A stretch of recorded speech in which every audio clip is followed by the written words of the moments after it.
فرزند زہرا یہ حالات برے ہیں۔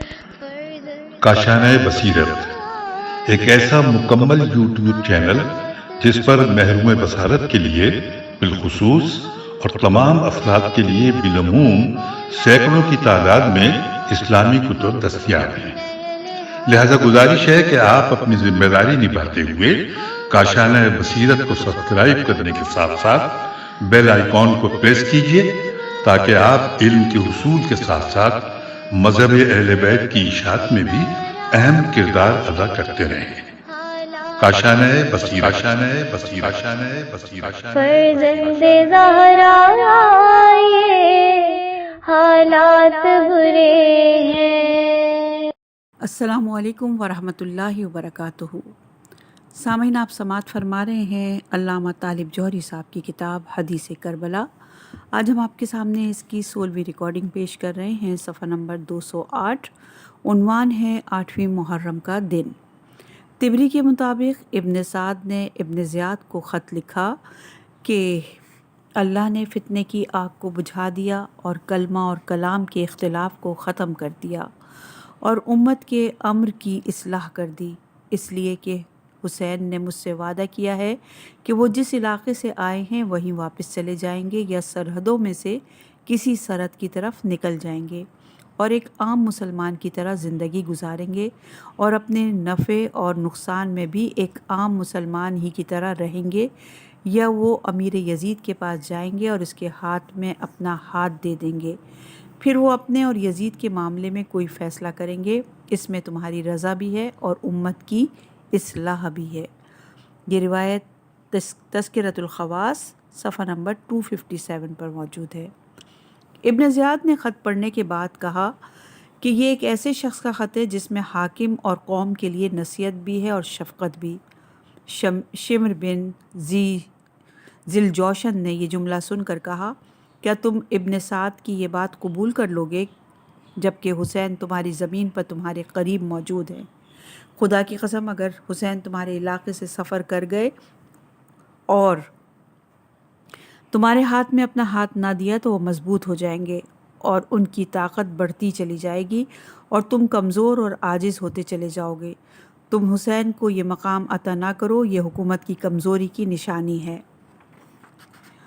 حسین اور ان کے اصحاب کو یہ چاہیے کہ تمہارے حکم کے آگے سر تسلیم کو خم کریں، پھر اگر تم نے انہیں سزا دی تو سزا دینا تمہارا حق ہے، اور اگر انہیں معاف کر دیا تو یہ بھی تمہارا ہی حق ہے، یہ بھی تمہارا ہی حق ہے۔ خدا کی قسم، مجھ تک یہ خبر پہنچی ہے کہ حسین اور عمر بن سعد دونوں لشکروں کے درمیان بیٹھ کر رات میں دیر تک باتیں کرتے رہے ہیں۔ شمر کا یہ کلام سن کر ابن زیاد نے کہا کہ بات وہ ہے جو تم نے کہی اور رائے وہ ہے جو تم نے دی۔ ایسا کرو کہ اپنی فوج کے ساتھ فوراً حرکت کرو اور عمر بن سعد تک میرا خط پہنچا دو اور زبانی اس سے کہنا کہ حسین پر سختی کرے کہ وہ میرے حکم کو تسلیم کر لیں۔ اگر وہ تسلیم کر لیں تو انہیں صحیح و سالم میرے پاس واپس بھیج دو، اور اگر حکم ماننے سے انکار کریں تو ان سے جنگ کرے۔ اس کے بعد شمر نے کہا کہ اگر ابن سعد یہ ذمہ داری قبول کرے تو اس کی اطاعت کرنا، اور اگر ٹال مٹول سے کام لے تو اس کا سر کاٹ کر میرے پاس بھیج دو اور فوج کی کمانداری اپنے ہاتھ میں لے لو۔ یہ روایت تاریخ طبری جلد نمبر 4 صفحہ نمبر 313 پر موجود ہے۔ میرے خیال میں اس روایت کے یا اس کے بعد اجزاء کے گڑھنے والے نے قتل حسین کے پورے الزام کو ابن زیاد سے ہٹا کر شمر پر ڈالنے کی کوشش کی ہے تاکہ ابن زیاد کو قتل حسین کے جرم سے بچایا جا سکے یا اس کی شدت کو کمزور کیا جا سکے۔ اسی طرح بعض دوسروں نے یزید کو بچانے کے لیے الزام قتل پورا ابن زیاد پر ڈال دیا ہے، حالانکہ ہم 30ویں محرم کے ذیل میں ابن زیاد کا خط پڑھ چکے ہیں جس میں اس نے صراحتاً لکھا ہے کہ یزید کا حکم ہے کہ یا حسین بیعت کریں یا انہیں قتل کر دیا جائے۔ تاریخیں یزید کے اس فرمان سے جو مختلف موقعوں پر تھا بھری ہوئی ہیں۔ اسی طرح ہم 4 محرم کے ذیل میں حسان بن فائد عبسی کی روایت دیکھ چکے ہیں جس میں وہ یہ کہتا ہے کہ میں گواہی دیتا ہوں کہ جب ابن زیاد کے پاس ابن سعد کا خط پہنچا ہے تو میں وہیں موجود تھا۔ خط پڑھ کر ابن زیاد نے ایک شعر پڑھا جس کا مطلب یہ تھا کہ اب حسین میرے جال میں پھنس چکے ہیں، اب میں انہیں نہیں چھوڑوں گا۔ اس روایت میں اشد یعنی میں گواہی دیتا ہوں بہت اہم ہے۔ غالباً گواہی کی ضرورت اس لیے پڑی ہوگی کہ ابن زیاد کو بچانے والے الزام قتل شمر پر ڈال رہے ہوں گے۔ صفحہ نمبر 210 ہے اور عنوان ہے ابن زیاد کا خط۔ پھر اس نے پسر سعد کے نام خط لکھا، میں نے تمہیں حسین کی طرف اس لیے نہیں بھیجا تھا کہ تم جنگ سے بچنے کی کوشش کرو، اور نہ اس لیے بھیجا کہ تم اس مسئلے کو طول دو، اور نہ اس لیے بھیجا کہ تم حسین کی سلامتی اور بقا کی تمنا کرو، اور نہ اس لیے بھیجا کہ تم ان کی طرف سے عذر پیش کرو، اور نہ اس لیے بھیجا کہ تم ان کی سفارش کرو۔ اچھی طرح سمجھ لو کہ اگر حسین اور ان کے اصحاب میرے حکم کو تسلیم کرتے ہیں تو ان سب کو صحیح و سالم میرے پاس بھیج دو، اور اگر انکار کریں تو ان پر شدید حملہ کر کے انہیں قتل کر دو اور ان کے اعضاء کو ٹکڑے ٹکڑے کر دو، اس لیے کہ وہ لوگ اسی کے مستحق ہیں، اور جب حسین قتل ہو جائیں تو ان کے سینے اور پشت کو گھوڑوں سے پامال کر دو، اس لیے کہ وہ نافرمان اور ظالم ہیں، اور میں یہ نہیں سمجھتا کہ موت کے بعد اس سے کسی قسم کا نقصان پہنچ سکتا ہے، لیکن میری زبان سے یہ جملہ نکل چکا ہے کہ اگر میں نے انہیں قتل کیا تو ان کے ساتھ یہی کروں گا۔ اگر تم نے میرے احکامات پر عمل کیا تو جزا ملے گی، اور اگر انکار کرتے ہو تو لشکر کو چھوڑ دو اور اس کی کمان شمر بن ذی الجوشن کے حوالے کر دو۔ یہ روایت تاریخ طبری جلد نمبر 4 صفحہ نمبر 314 پر موجود ہے۔ صفحہ نمبر 211 ہے، عنوان ہے تجاویز کی نوعیت۔ طبری کی چوتھی جلد کا صفحہ نمبر 313 ہمارے سامنے ہے، جس سے ہم پچھلے اوراق میں ابن سعد کا خط ابن زیاد کے نام نقل کر چکے ہیں۔ اس میں امام حسین علیہ السلام کی طرف سے پیش کردہ 3 تجویزوں کا تذکرہ ہے۔ پہلی یہ کہ وہ جس علاقے سے آئے ہیں وہیں واپس چلے جائیں گے، دوسرے یہ کہ سرحدوں میں سے کسی سرحد کی طرف نکل جائیں گے، تیسری یہ کہ وہ یزید کے ہاتھ میں اپنا ہاتھ دے دیں گے۔ اسی صفحے پر مجالد بن سعید اور ثقب بن زہیر ازدی اور دیگر محدثین نے روایت نقل کی ہے کہ امام حسین علیہ السلام نے فرمایا کہ میری باتوں میں سے ایک کو قبول کر لو، یہ کہ میں جس جگہ سے آیا ہوں ادھر پلٹ جاؤں، یا اپنا ہاتھ یزید کے ہاتھ میں دے دوں، یا مجھے مسلمانوں کی سرحدوں میں سے کسی سرحد پر بھیج دو۔ مجالد بن سعید کا ذکر تو کتب رجال اہل سنت میں مل جاتا ہے، اگرچہ اسے ضعیف، لاشے اور ناقابل اعتنا کہا گیا ہے، لیکن ثقب بن زہیر کا تذکرہ علم رجال کی کتابوں میں نہیں ملتا۔ یہ شخص مجہول محض ہے، البتہ بعض ذریعوں سے مجھے یہ پتہ چلا کہ اس کا مختصر ترین ذکر مرحوم نمازی کی مستدرکات میں ہے، انہوں نے بھی اسے ناقابل تذکرہ بیان کیا ہے۔ محدثین کی ذکر کردہ اس روایت کی تجاویز وہی ہیں جو ابن سعد نے اپنے خط میں لکھی ہیں۔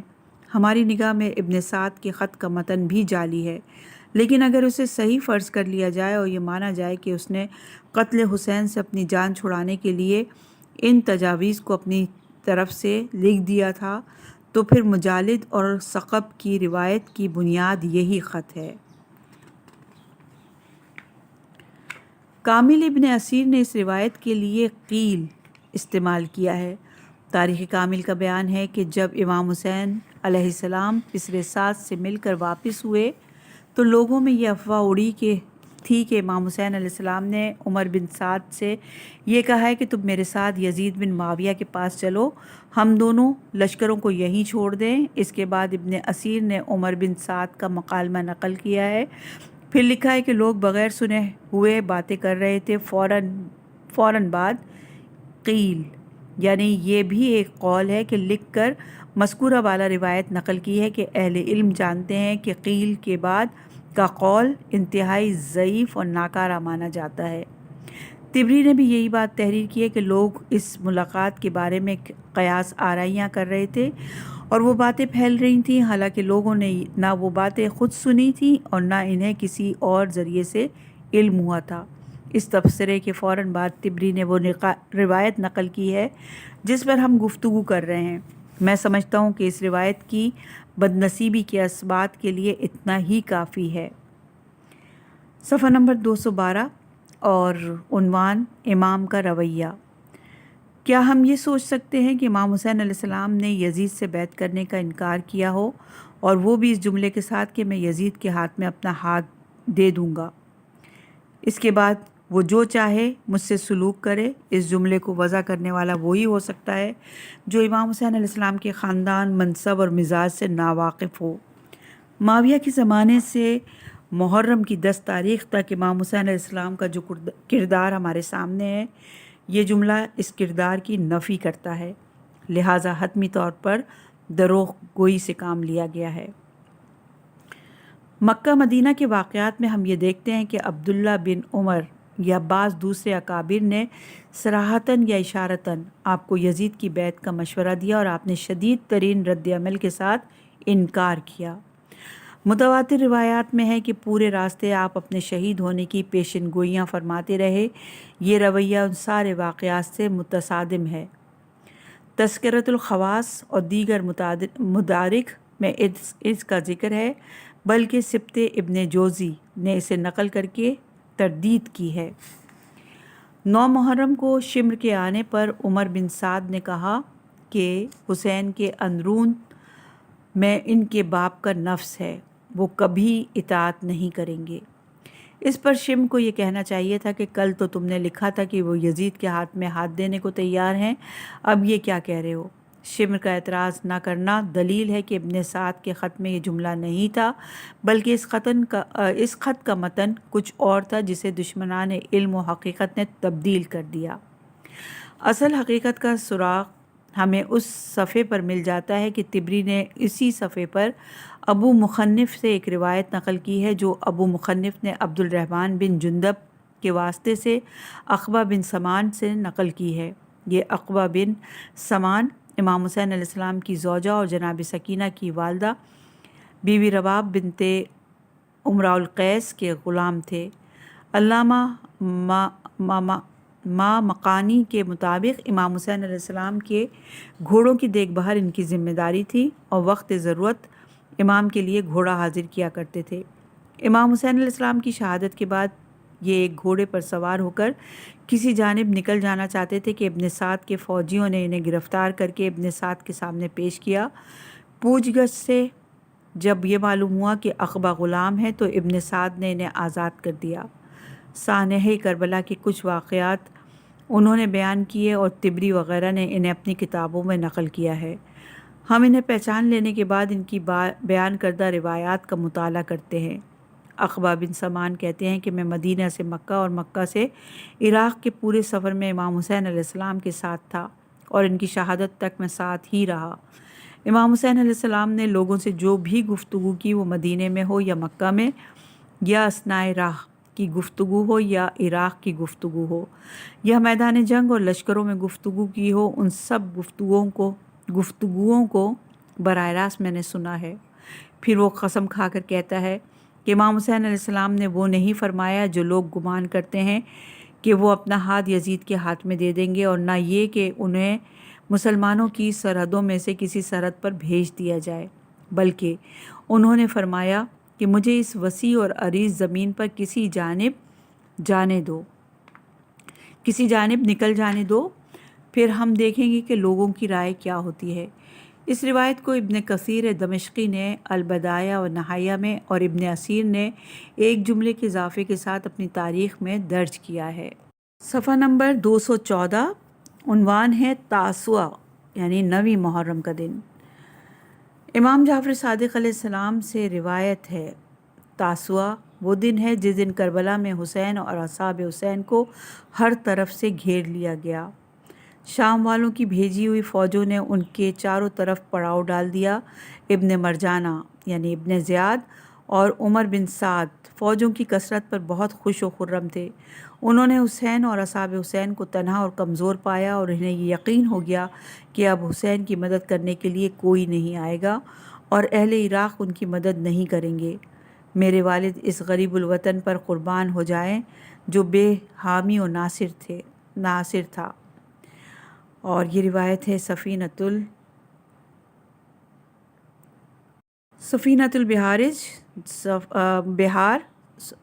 البحار جلد نمبر 2 صفحہ نمبر 123، دام العجوم ترجمہ نفس المحموم صفحہ نمبر 114۔ عنوان ہے شمر کربلا میں، صفحہ نمبر 214 ہے۔ ہم پچھلے اوراق میں آپ کے گوشگزار کر چکے ہیں کہ شمر کے مشورے سے ابن زیاد نے ابن سعد کو ایک خط لکھا اور شمر کے حوالے کیا۔ شمر اپنے لشکر کے ساتھ نخلیہ سے چلا اور جمعرات کے دن محرم کی 9 تاریخ کو دوپہر سے قبل کربلا پہنچ گیا۔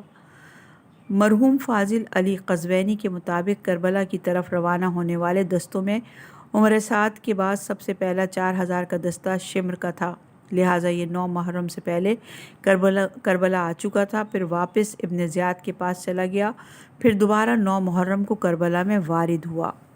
اور یہ روایت الامام الحسین و اصحابہ صفحہ نمبر 249 پر ہے۔ ابن سعد نے شمر کو دیکھتے ہی کہا، اے سفید داغ والے، تم کسی استقبالیہ جملے کے مستحق نہیں ہو۔ اللہ تمہارے گھر کو آبادیوں سے دور قرار دے اور تمہاری قبر کو بے نشان کر دے، اور جو تم لے کر آئے ہو اسے قبیح قرار دے۔ خدا کی قسم میں سمجھ رہا ہوں کہ میں نے جو کچھ ابن زیاد کو لکھا تھا تم نے اسے قبول کرنے سے روک دیا ہے، اور تم نے جس کام کو بگاڑ دیا جس کے متعلق ہمیں امید تھی کہ وہ بن جائے گا، اللہ گواہ ہے کہ حسین سر تسلیم خم نہیں کریں گے اور یزید کی بیعت ہرگز نہیں کریں گے، اس لیے کہ یزید کے اندرون میں ان کے باپ کا نفس اور قلب ہے۔ پھر پسر سعد نے خط لے کر پڑھا اور دوبارہ اسے لعنت ملامت کی۔ شمر نے کہا کہ اب تم امیر کوفہ کے فرمان کے بارے میں کیا کہتے ہو؟ یا تو اس کے حکم پر عمل کرتے ہوئے دشمن سے جنگ کرو، یا پھر سب چھوڑ دو اور فوج کی سرداری مجھے دے دو۔ پسر سعد نے کہا، نہیں، میں سرداری نہیں چھوڑوں گا، تجھے عزت نصیب نہ ہو، تو اپنے پیادوں کا سردار رہ اور فوج کی سرداری میرے پاس رہے گی۔ اور یہ روایت ناسخ التواریخ جلد نمبر 2 صفحہ نمبر 201 بحوالہ واقدی صفحہ نمبر 215 ہے، اور عنوان ہے امان نامہ۔ البدایہ و نہایہ میں ابن کثیر دمشقی کا بیان ہے کہ عبید اللہ بن ابی المحل نے اپنی پھوپھی بنت حزام زوجہ علی کے بیٹوں عباس، عبداللہ، جعفر اور عثمان کے لیے جو حضرت علی علیہ السلام سے تھے ابن زیاد سے امان طلب کی، تو اس نے ان کے لیے امان کا پروانہ لکھ دیا، اور ابن ابی الملحال نے یہ پروانہ اپنے غلام کرمان کے ہاتھ بھیج دیا۔ جب ام البنین کے بیٹوں کو یہ خبر ملی تو انہوں نے کہا کہ ہمیں سمیہ کے لونڈے کی امان کی کوئی ضرورت نہیں ہے، ہم اس کی امان سے بہتر امان کے طلبگار ہیں۔ اور یہ روایت پور بطول صفحہ نمبر 95 پر ہے۔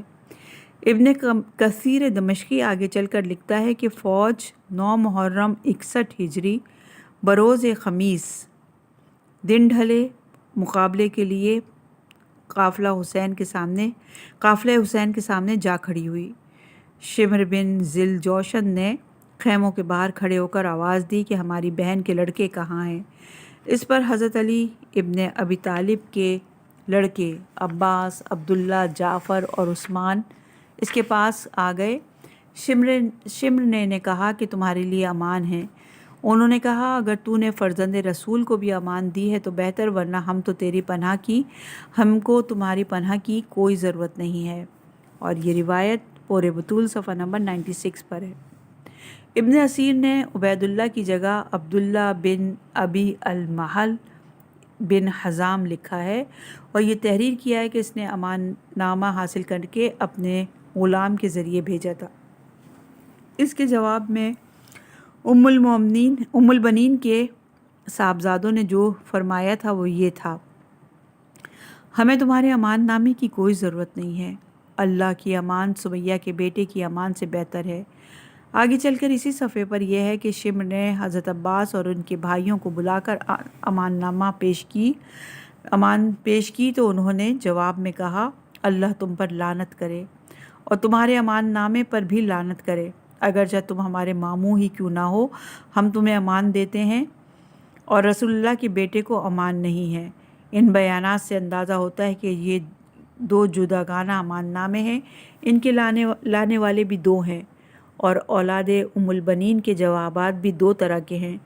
غور کرنے سے یہ بات بھی اندازہ ہوتا ہے کہ عبداللہ کا قاصد پہلے امان نامہ لایا اور شمر بعد میں، اور یہ روایات تاریخ کامل ابن اثیر جلد نمبر 4 صفحہ نمبر 23 پر موجود ہے۔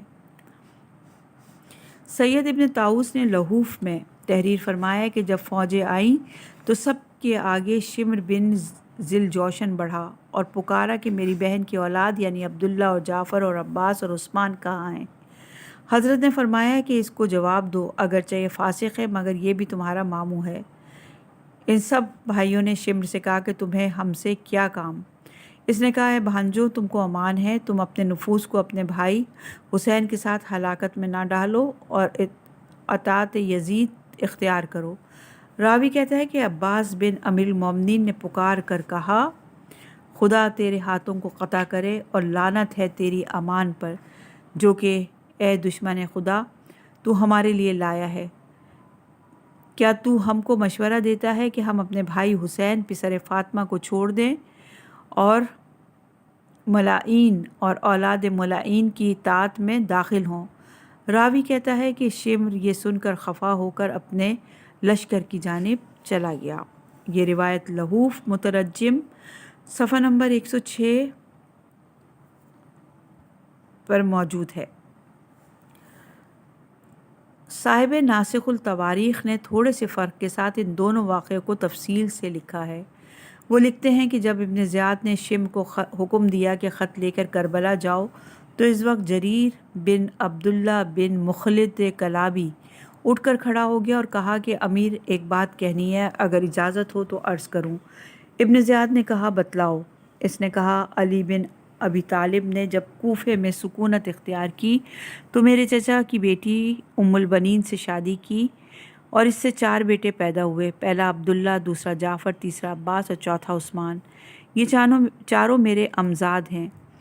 اگر آپ اجازت دیں تو میں انہیں امان نامہ بھیج دوں، یہ بڑی نوازش ہوگی جو آپ ہمارے حق میں کریں گے۔ ابن زیاد کی اجازت سے اس نے امان نامہ لکھا، اپنے غلام عرفان کو دیا اور یہ کہہ کر بلا لایا یہ لے اپنے غلام عرفان کو دیا اور وہ لے کر کربلا روانہ ہوا۔ یہ روایت ابو الفتوح اور مختل خوارزمی کی روایت سے ملتی جلتی ہے۔ ابو الفتوح نے جناب ام البنین کے 3 بیٹوں کا تذکرہ کیا ہے، جبکہ خوارزمی نے عبداللہ، عباس، جعفر اور عثمان چاروں بیٹوں کا تذکرہ کیا ہے۔ مذکورہ تینوں روایات میں یہ بات مشترک ہے کہ امیر المومنین نے جناب ام البنین سے قیام کوفہ کے دوران عقد فرمایا۔ یہ صراحاً غلط اور تاریخی حقائق کے خلاف ہے۔ یہ عقد مبارک ورود کوفہ سے برسوں پہلے واقع ہوا تھا۔ ناسخ میں جریر بن عبداللہ بن مخلد کلابی مذکور ہے، جبکہ ابن اثیر، ابن کثیر، طبری اور قمقام وغیرہ میں وہ نام ہے جو گزشتہ میں مذکور ہو چکا ہے۔ اس روایت میں غلام کا نام عرفان ہے، جبکہ طبری اور قمقام وغیرہ میں کرمان ہے۔ اور یہ روایت ناسخ التواریخ جلد نمبر 2 صفحہ نمبر 209، الفتوح جلد نمبر 4 صفحہ نمبر 93، مختل خوارزمی صفحہ نمبر 349، تاریخ طبری جلد نمبر 4 صفحہ نمبر 314 پر موجود ہے۔ اس واقعے کو مکمل کرنے کے بعد صاحب ناسخ لکھتے ہیں کہ اسی طرح شمر بن ذل جوشن نے بھی کہ وہ جریر بن عبداللہ کے قبیلے سے تھا، ابن زیاد سے ام البنین کے بیٹوں کے لیے امان نامہ حاصل کیا اور کربلا میں آ کر اس نے بلند آواز سے کہا میری بہن کے بیٹے عبداللہ، جعفر، عباس اور عثمان کہاں ہیں؟ مجھے ان سے بات کرنی ہے۔ حسین نے اس کی آواز سن کر بھائیوں سے کہا شمر ایک فاسق شخص ہے لیکن تمہارے ماموں میں اس کا شمار ہوتا ہے، اس سے بات کر لو۔ جب انہوں نے بات کی تو شمر نے کہا کہ اے میری بہن کے بیٹوں، تم لوگوں کو امان ہے، اپنے بھائی حسین کا ساتھ مت دو اور مقصد اور بے مقصد اپنی جان مت گواؤ۔ حسین کے پڑاؤ کو چھوڑ کر امیر یزید کی اطاعت قبول کر لو۔ حضرت ابوالفضل عباس نے جواب میں فرمایا، تیرے دونوں ہاتھ ٹوٹ جائیں اور لعنت ہو تیری امان پر، اے دشمن خدا، تو ہمیں کہہ رہا ہے کہ ہم اپنے بھائی اور سردار حسین پسر فاطمہ کو چھوڑ دیں اور فاسق و بد نسل کی اطاعت قبول کر لیں۔ اگر ہمیں امان دے رہا ہے اور رسول کے بیٹے کو امان نہیں ہے۔ صفحہ نمبر 218 اور عنوان ہے تبت یدا کا۔ حضرت ابوالفضل کا یہ جملہ ایک ایسی تاریخی حقیقت ہے جسے نظر انداز کر کے آگے بڑھا جانا ممکن نہیں ہے۔ یہ سب جانتے ہیں کہ شم کا تعلق اسی قبیلے سے تھا جس سے ام البنین تھیں، اور اس طرح رشتہ داری کی ایک نسبت کا پیدا ہو جانا بعید بھی نہیں ہے۔ یہی وجہ ہے کہ شمر ام البنین کی اولاد کو اپنی بہن کے بیٹے کہہ کر مخاطب کرتا ہے، اور امام حسین علیہ السلام نے بھی اپنے ارشاد میں فرمایا کہ شمر تمہارے ماموں ہیں۔ اب ہم حضرت ابوالفضل عباس کا جملہ دیکھتے ہیں کہ یہ دور دراز کا ماموں جب پکارتا ہے اور امان پیش کرتا ہے تو ابوالفضل فرماتے ہیں، تبت یداک، تیرے دونوں ہاتھ ٹوٹ جائیں۔ یہ آیہ مبارک کی طرف اشارہ ہے جس میں رسول اکرم صلی اللہ علیہ وآلہ وسلم کے سگے چچا ابو لہب کے لیے ارشاد فرمایا گیا ہے، تبت یدا ابی لہب و تب۔ بتانا یہ تھا کہ جب باطل پرستی کی بنیاد پر قرآن مجید نے خونی رشتے والے سگے چچا کی رشتہ داری کاٹ دی تو یہ دور دراز کا رشتہ دار شمر کیسے ماموں اور کس کا ماموں؟ یہ بھی یاد رکھنا چاہیے کہ شمر یہ امان نامہ رشتہ داری یا خلوص کی بنیاد پر نہیں لایا تھا، بلکہ اس کی غرض یہ تھی کہ اولاد ام البنین کو حسین سے الگ کر کے ایک طرف حسین کی افرادی قوت پر ضرب لگائی جائے اور دوسری طرف ابوالفضل عباس کو جدا کر کے حسین کی چھوٹی سی فوج کی مرکزیت بلکہ حسین و خاندان حسین کی سب سے بڑی ڈھارس کو ختم کر دیا جائے۔ بظاہر حسین کو کمزور کرنے کی یہ دو تدابیر شمر امان نامے کی صورت میں لایا تھا، اور حضرت ابوالفضل عباس نے یہ فرما کر کہ تیرے دونوں ہاتھ ٹوٹ جائیں شمر کی دونوں تدبیروں کو ناکام کر دیا۔ عبدالرزاق مکرم تحریر فرماتے ہیں کہ جب ابوالفضل شمر سے کلام کر کے پلٹے تو زہیرقین نے ان سے کہا کہ میں نے ایک بات سنی ہے جو تمہیں بتلانا چاہتا ہوں۔ ابوالفضل نے کہا، بتاؤ۔ زہیرقین نے علی اور عقیل کا مشورہ، ام البنین کا انتخاب و شادی کی غرض بیان کرنے کے بعد کہا کہ تمہارے والد نے تمہاری تمنا ایسے ہی دن کے لیے کی تھی، تو تم اپنے بھائی کی مدد اور بہنوں کی نصرت میں کوئی کمی نہ کرنا۔ اے زہیر، تم آج جیسے دن کے لیے میری بہادری کو مہمیز کر رہے ہو، خدا کی قسم وہ کچھ دکھلاؤں گا جو تم نے نہیں دیکھا ہوگا۔ مرحوم مکرم نے اس مقام پر اسرار شہادت کا حوالہ دیا ہے۔ اسرار شہادت میں یہ روایت کچھ اختلاف اور تفاوت کے ساتھ موجود ہے۔ یہ روایت اسرار الشہادت صفحہ نمبر 272 پر موجود ہے۔ صفحہ نمبر 219 ہے اور عنوان ہے عصر کا حملہ۔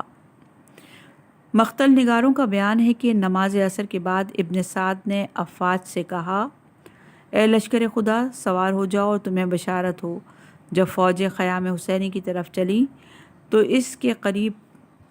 اس وقت امام حسین علیہ السلام تلوار پر ٹیک لگائے ہوئے سر کو زانوں پر رکھے ہلکی سی نیند میں تھے۔ جب فوجوں کی آواز قریب آئی تو جناب زینب گھبرائی ہوئی امام کی طرف خدمت میں آئیں اور کہا کہ بھیا، آج یہ شور غوغا کیسا ہے جو قریب آتا جا رہا ہے؟ امام نے اپنا سر اٹھا لیا اور کہا، میں نے ابھی رسول اللہ صلی اللہ علیہ وآلہ وسلم کو خواب میں دیکھا ہے، انہوں نے فرمایا کہ تم میرے پاس آ رہے ہو۔ جناب زینب یہ جملہ برداشت نہ کر سکی اور اتنی بے قرار ہوئیں کہ اپنا منہ پیٹ لیا اور فریاد کرنے لگیں۔ اس پر امام حسین علیہ السلام نے فرمایا کہ بہن صبر کرو اور چپ ہو جاؤ، اللہ تمہیں اپنی رحمتوں کے سائے میں رکھے۔ اسی اثنا میں حضرت ابوالفضل عباس امام حسین علیہ السلام کی خدمت میں آئے اور عرض کی کہ بھیا، لشکر والے خیمے گاہ تک آ گئے ہیں۔ آپ نے فرمایا، اے عباس، میرے بھائی میں تم پر فدا ہو جاؤں، سوار ہو کے ان کے پاس جاؤ اور ان سے پوچھو تمہیں کیا ہو گیا ہے، اور ان سے یہ بھی پوچھو کہ وہ یہاں کیوں آئے ہیں۔ حضرت عباس 20 سواروں کے ساتھ، جن میں زہرقین اور حبیب ابن مظاہر بھی شامل تھے، دشمن کی فوج کے پاس آئے۔ حضرت عباس نے ان سے پوچھا کہ کیا ہو گیا ہے، تم لوگ کیا چاہتے ہو؟ انہوں نے کہا امیر کا حکم یہ ہے کہ تم لوگوں کو یہ بتا دیا جائے یا تو ہماری بات مان لو یا پھر تم سے جنگ کریں گے۔ حضرت ابو الفضل عباس نے کہا کہ جلدی مت کرو، میں حضرت ابو عبداللہ تک جا کر تمہاری بات پہنچاتا ہوں۔ انہوں نے قبول کیا۔ حضرت عباس تنہا امام حسین علیہ السلام کی خدمت میں آئے اور پوری بات بیان کی۔ اس دوران وہ 20 افراد جو لشکر یزید کے ساتھ کھڑے تھے، وہ فوج کو واعظ و نصیحت کر رہے تھے اور حسین سے جنگ نہ کرنے پر آمادہ کر رہے تھے۔ اور یہ روایت ہے ارشاد مفید جلد نمبر 2 صفحہ نمبر 89 اور 90، تاریخ طبری جلد نمبر 4 صفحہ نمبر 315 پر۔ صفحہ نمبر 220 عنوان ہے اصحاب حسین کی نصیحت۔ حبیب بن مظاہر نے زہرقین سے کہا کہ اگر چاہو تو ان لوگوں سے تم بات کرو یا تم کہو تو میں بات کروں۔ زہیر نے کہا کہ تم ان لوگوں سے بات کا آغاز کرو۔ حبیب بن مظاہر نے ان لوگوں سے کہا کہ اللہ کے نزدیک وہ بدترین لوگ ہیں جو کل اس کی بارگاہ میں اس حالت میں پیش ہوں گے کہ انہوں نے اپنے نبی کی ذریت اور اطرت کو قتل کیا ہوگا اور اس علاقے کے ان لوگوں کو قتل کیا ہوگا جو بہترین عابد و زاہد ہیں۔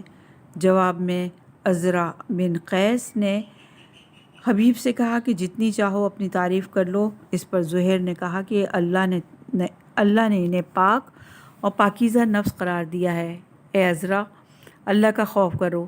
میں تمہیں اللہ کا واسطہ دے کر نصیحت کرتا ہوں کہ ان پاکیزہ نفوس کے گھر میں گمراہوں کے مددگار نہ بنو۔ اس نے جواب میں کہا کہ اے زہیر، ہمارے خیال میں تو تم اہل بیت کے شیعہ کبھی نہیں تھے، تم تو عثمانی تھے۔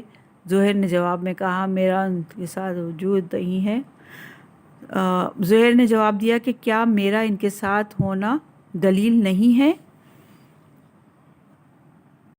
یہ لائن دوبارہ ہم پڑھتے ہیں۔ اس نے جواب دیا کہ اے زہیر، ہمارے خیال میں تو تم اہل بیت کے شیعہ کبھی نہیں تھے، تم تو عثمانی تھے۔ زہیر نے جواب دیا کیا میرا ان کے ساتھ ہونا دلیل نہیں ہے کہ میں اب ان کا شیعہ ہوں؟ خدا گواہ ہے، نہ میں نے ان کو خط لکھا تھا، نہ ان کے پاس قاصد بھیجے تھے، اور نہ میں نے ان سے مدد کا کوئی وعدہ کیا تھا۔ سفر کرتے ہوئے ان سے ملاقات ہو گئی۔ جب میں نے انہیں دیکھا تو میں نے یاد کیا کہ رسول اللہ کی نگاہ میں ان کا کیا مقام و مرتبہ تھا، اور مجھے یہ بھی معلوم ہے کہ دشمن ان کے ساتھ کیا سلوک کرے گا، تو میں نے طے کیا کہ ان کے گروہ میں شامل ہو کر ان کی مدد کروں اور اپنی جان کو ان کی جان پر فدا کر دوں، جبکہ تم لوگ تو خدا اور رسول کے حق کو ضائع کر ہی چکے ہو۔ یہ روایت نفس المحموم صفحہ نمبر 121، تاریخ طبری جلد نمبر 4 صفحہ نمبر 316 پر موجود ہے۔